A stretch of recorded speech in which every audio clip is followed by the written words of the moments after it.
After a stroke, many people are rightfully concerned about movement issues. However, changes in sensation can be just as problematic as limited movement and potentially cause some safety issues. So in today's video, I'm going to cover the two most common methods used to address changes in sensation after stroke. The first method is called sensory re-education. So what the heck is it and who is it for? Well, it's kind of exactly what it sounds like. It's a process of re-educating your sensory system to be able to process sensory input more accurately. While many stroke survivors can experience sensory changes, it's more likely if you had a stroke in the thalamus. And the reason for that is the thalamus is where our brain processes about 98% of all sensory input. It's called the sensory relay station. And it takes information from our body to the brain and from the brain to the body. So if you've had a thalamic stroke, you may be more likely to experience sensory changes. Sensory changes after a stroke can vary from person to person, but sensory re-education can usually be used with many of these changes.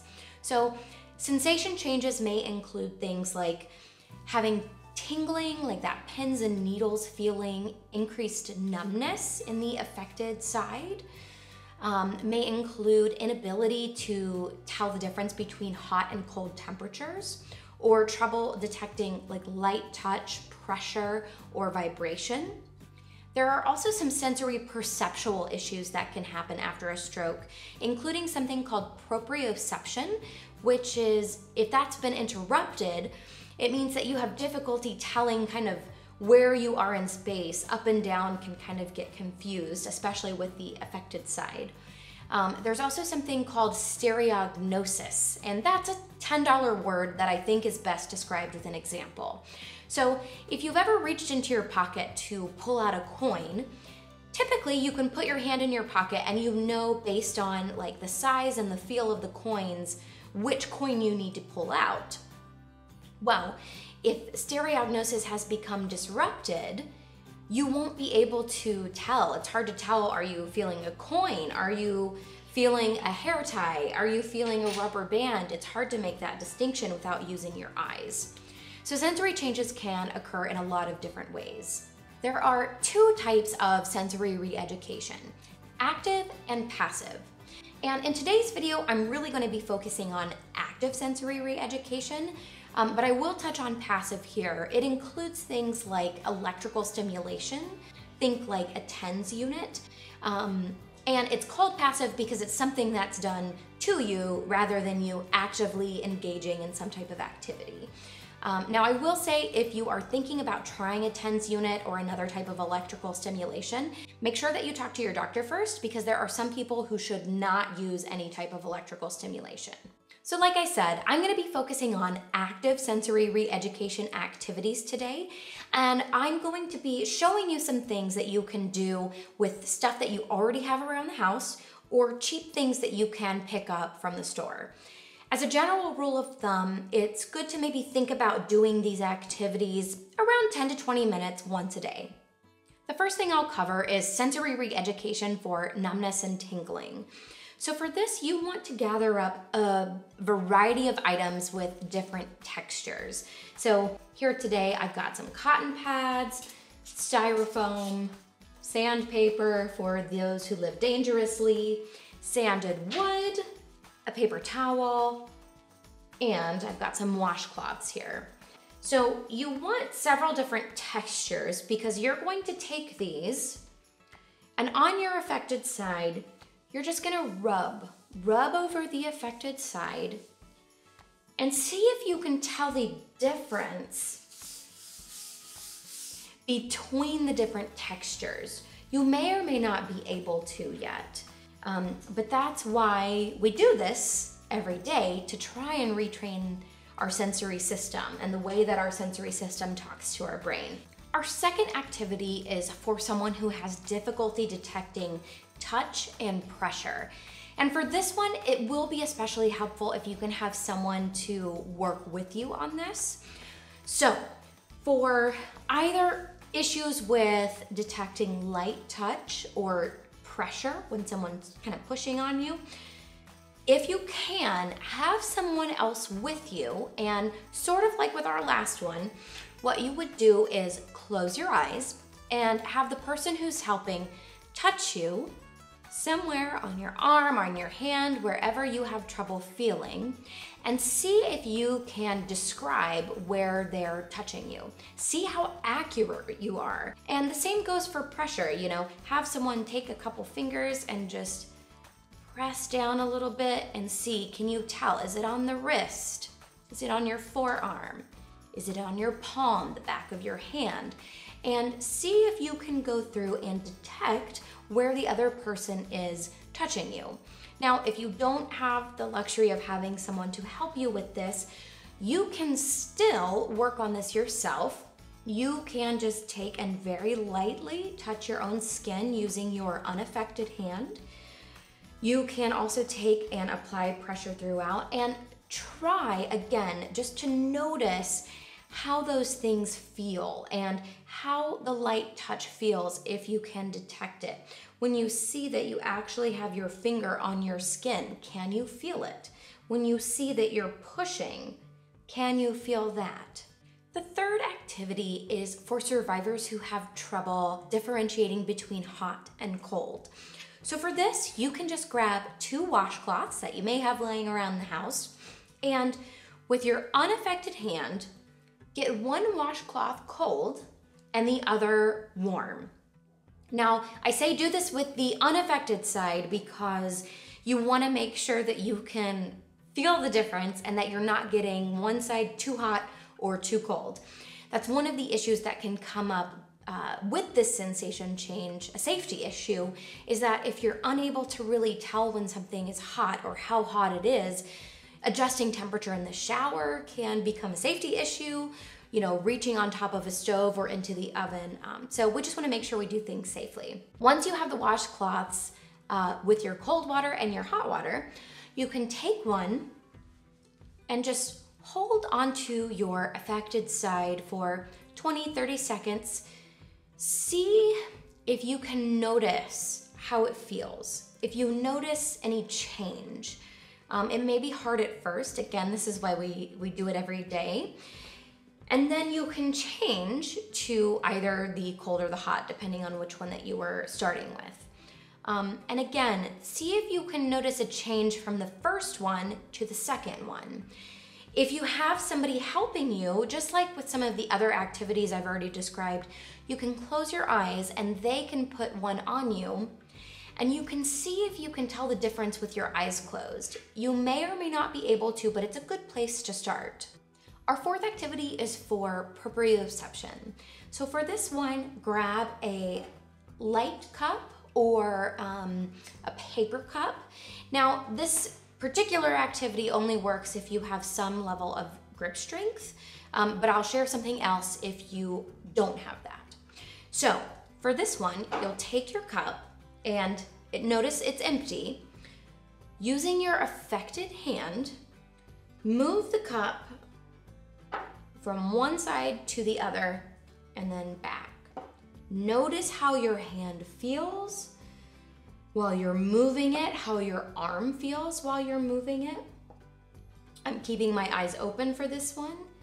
And then try closing your eyes and doing the same thing. See if you can feel that you're getting it in about the same spot.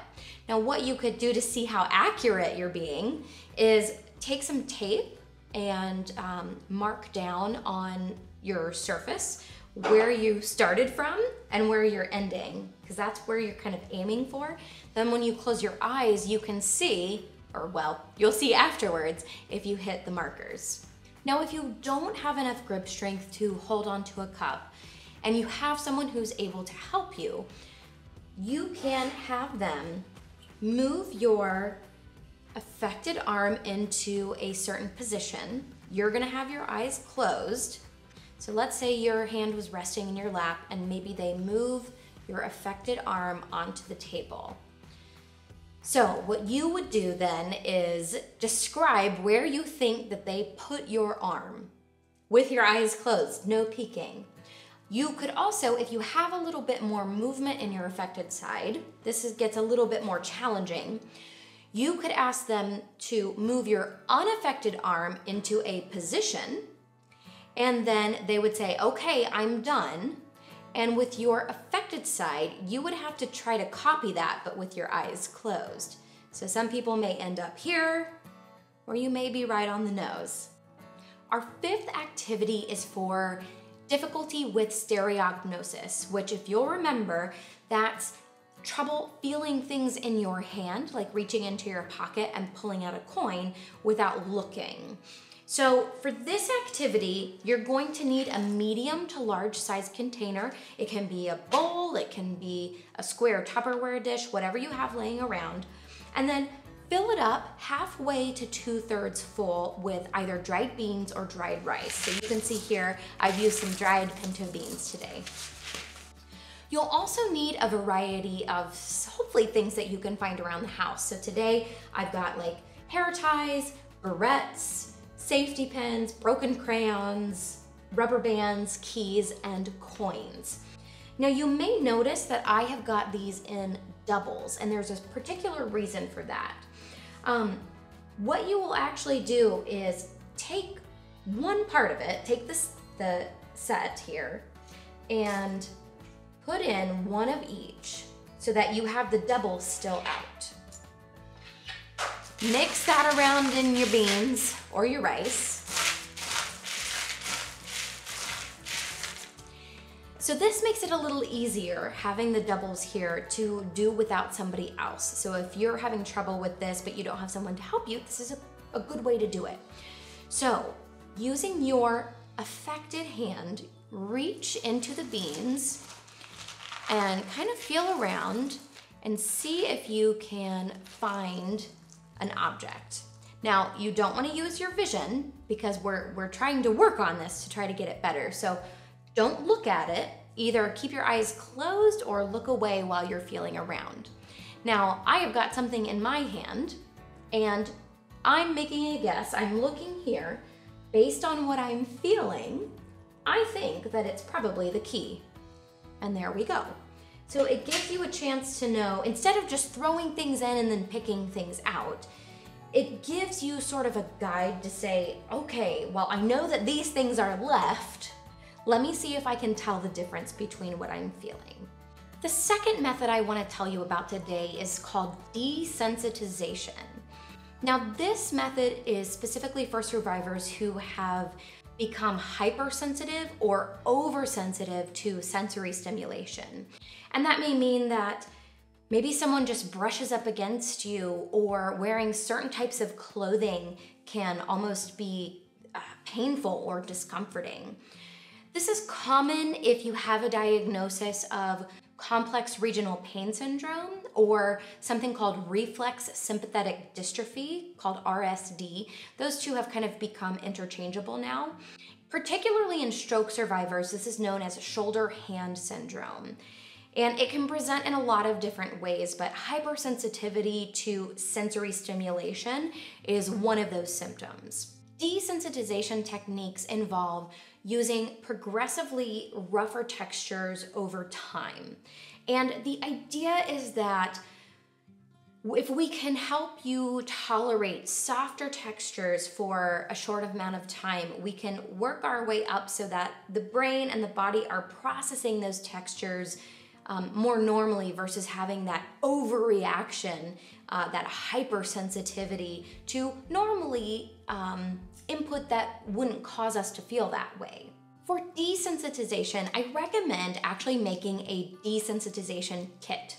You can grab a little baggie and keep all your stuff in it, but I'd recommend having, I don't know, maybe between 5 and 10 different textures, depending on where you're starting out. And you want to grab some things going from very, very soft to something more abrasive and rough.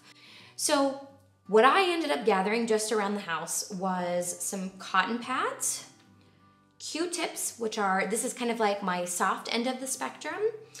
Then I've got washcloths and a paper towel. So this is kind of a step up, but is still going to give you a little bit more roughness, a little bit more abrasiveness. Then I grabbed some styrofoam that I had laying around from something that was shipped to me. And styrofoam is actually relatively soft, but I got it because it's an interesting texture. So you don't just have to go from soft to rough. You can also get different textures, like something rubber using the end of a toothbrush, or if you have any clothing that's velvet, wool, or satin, you can use that too. Now, I also grabbed a sanded piece of wood. My husband does some carpentry work, so I just grabbed this out of the wood pile. But of course, don't use unsanded wood, that will give you splinters, so only if it's sanded down. And then, again, for the brave, I have got some sandpaper. This one is 150 grit, so it's a little on the finer side. I probably wouldn't recommend really rough sandpaper. The finer the grit, the better it'll be for you probably. But what I recommend is 10 to 15 minutes a day. You're going to take whatever you're starting out with, and you're just going to gently rub the affected area for that 10 to 15 minutes daily. Now, I want you to start off with whatever texture that starts giving you a little bit of discomfort. So if the soft cotton doesn't bother you at all, don't start there. Let's say maybe the washcloth gives you a little bit more roughness, a little more discomfort. That's where you should start, wherever that discomfort starts. Because if you can tolerate the cotton fine, you don't really need to work with that one. And then once you are able to tolerate, let's say for example, the washcloth for 10 to 15 minutes without getting pain or with very minimal discomfort, then you can kind of step up to the next thing. All right, everyone, that's it for today.